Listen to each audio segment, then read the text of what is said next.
Assalamualaikum warahmatullahi wabarakatuh. Mari kita bersama-sama untuk mengenal computational thinking atau CT. Apa itu CT dan kenapa sih madrasah kita harus mengimplementasikan CT? Seperti apa sih CT? Penasaran? Mari kita belajar bersama dalam micro teaching ini.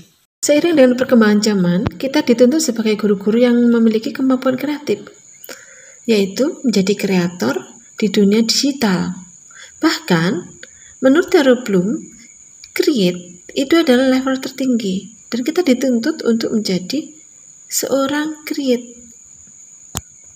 Sehingga dalam memberikan pembelajaran tidak lagi berbentuk teks, tetapi sudah dilengkapi dengan animasi-animasi yang membuat pembelajaran itu menjadi menyenangkan.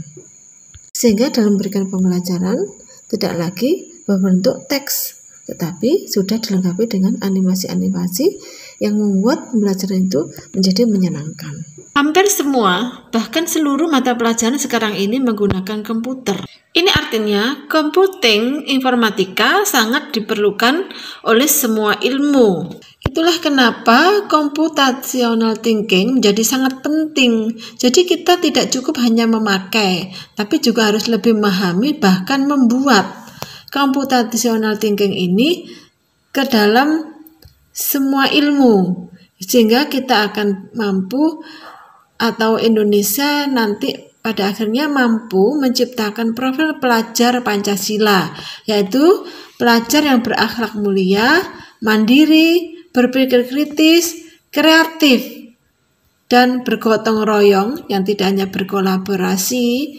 saja, tapi juga mencipta dan juga berkebinekaan global. Guru adalah ujung tombak keberhasilan dari computational thinking ini.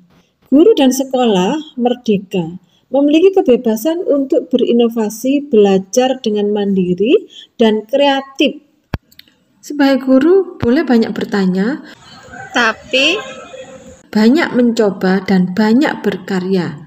Bebras Challenge adalah himpunan dari 50 negara yang tergabung untuk menyelesaikan tantangan internasional yang berisikan tentang soal-soal yang menarik berkaitan dengan computational thinking. Dengan strategi mendukung memerdekakan pembelajaran, di mana belajar tidak lagi sebagai beban, tapi akan menjadi pembelajaran yang merupakan pengalaman yang menyenangkan, yang fun, dan tidak terpaksa, sehingga berpikir itu menyenangkan, berpikir itu adalah menarik.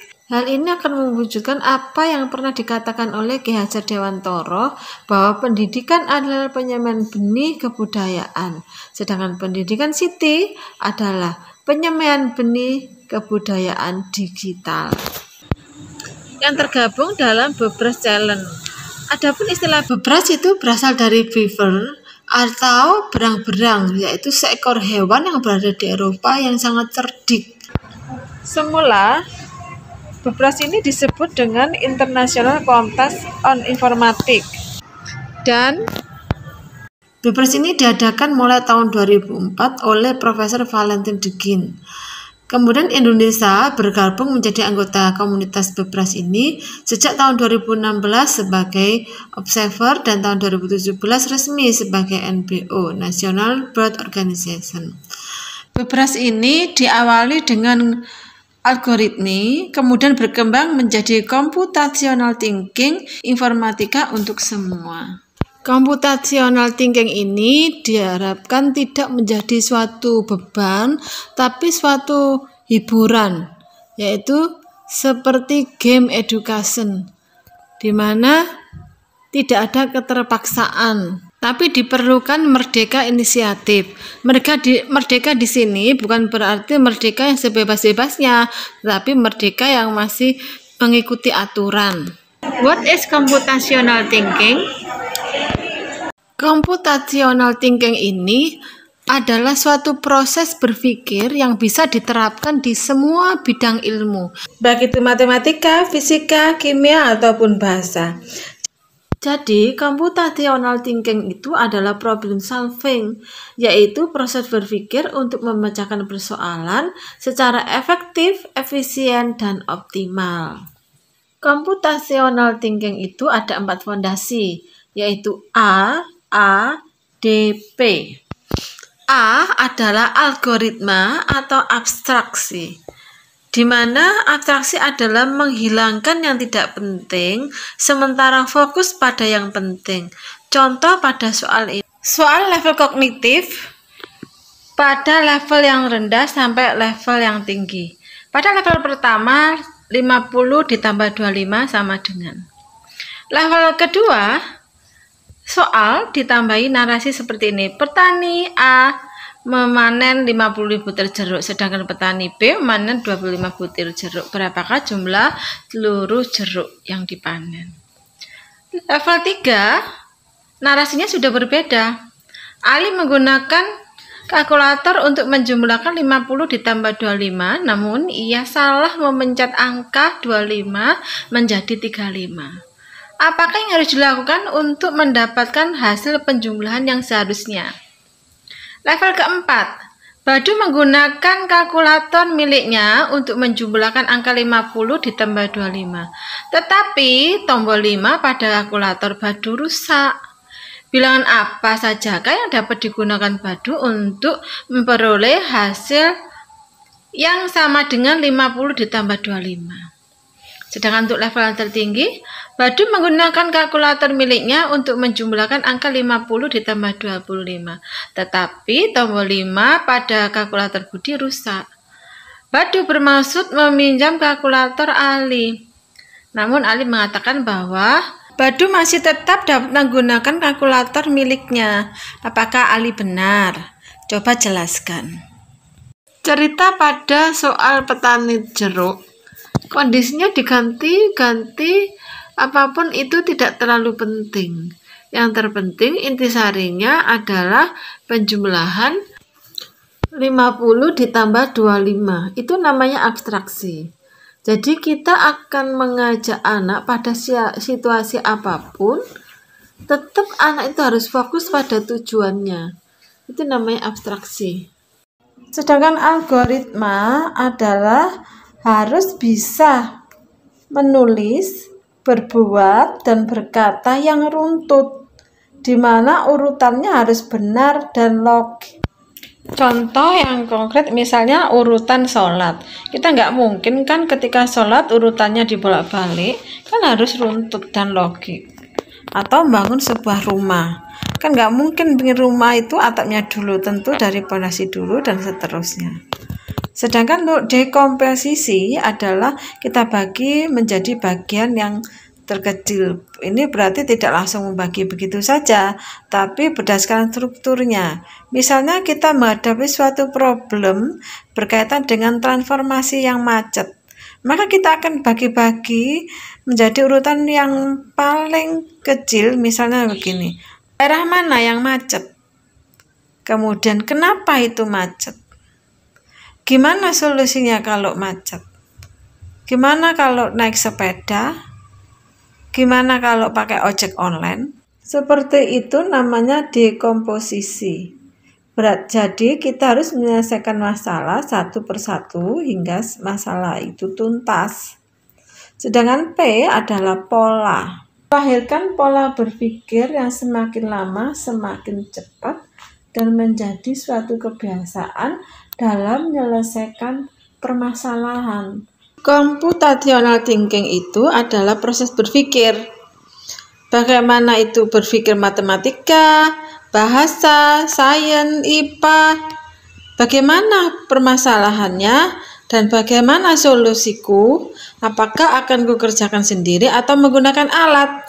Nah, kalaupun menggunakan alat, misalnya kita mau makan cabai, kalau cuma 1, 2 cukup aja dipenyet di piring. Kalau jumlahnya 5 atau 10, kita mungkin akan menggunakan alat lain, yaitu menggunakan cobek dan ulek-ulek. Apabila jumlah besar untuk menggunakan masak, kita bisa menggunakan blender.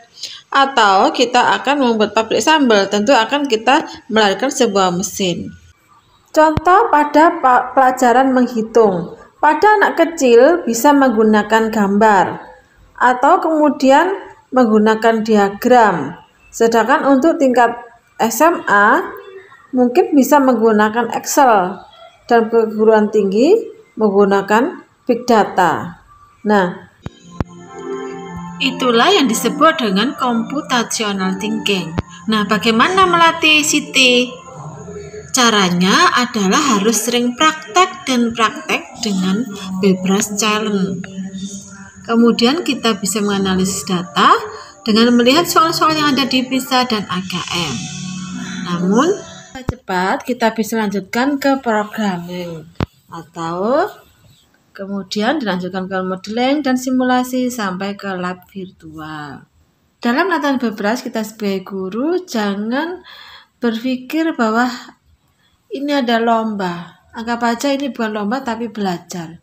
Yang penting dalam pembelajaran itu kita bisa bermakna dan mendalam. Tidak ada batasan waktu, teman. Kalau disarankan per soal kita bisa menyelesaikannya sekitar 25-45 menit.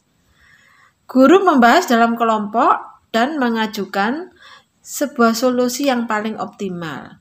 Untuk setiap soal yang dibahas, setiap peserta perlu melakukan refleksi dan menjawab pertanyaan berikut.